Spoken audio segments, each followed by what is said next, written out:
فرصتك في اجازه نص السنه علشان تلم المتراكم وتراجع على كل اللي فات هي فرصه كبيره جدا. تقعد تضيعها من ايدك. فتعالى كده اقول لك تعمل ايه علشان تطلع باكبر استفاده في الاسبوع ده. اول حاجه لازم تاخد اول يوم استراحه محارب لانك يا عيني طلع اشيائك طول السنه ومخدتش اجازه. فانت لازم تفصل دماغك كده حتى ولو يوم وبعدها ارجع ذاكر تاني. اتنين، لازم تحدد مادتين بس بالكتير وتركز عليهم خلال الاسبوع ده. وطبعا انت تختار المادتين اللي انت عندك مشكله فيهم.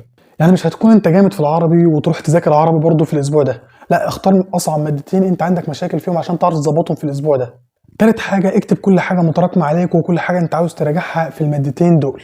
وطبعا لو انت حاسس ان انت ناسي الفصل خالص فممكن تبحث على اليوتيوب عن اي مستر انت بتحبه وتكتب على طول مراجعه فصل كذا، وهتلاقي ان مراجع الفصل ده في حوالي ساعتين ثلاثه. اسمع الفصل ده بعدها ذاكره انت واقراه بنفسك، بعد كده خش على الحل. أربعة بقى والأهم إنك لازم تنزل كتب مراجعة نهائية وتحل فيها من دلوقتي. طبعا لسه ما نزلتش كتب المراجعة النهائية، ولكن حاول أنت تنزل أي كتب بتاع السنة اللي فاتت PDF دلوقتي وتحل على الفصول اللي أنت بتراجعها. ليه؟ لأن كتب المراجعة النهائية بتبقى حاطة لك شوية أسئلة كده على الفصول ومجمعة الفصول كلها ببعض، وأنت طبعا طول السنة ما حلتش أي حاجات مجمعة الفصول كلها ببعض. وبس ما تنساش اللايك والفولو عشان يجيلك باقي الفيديوهات اللي جاية.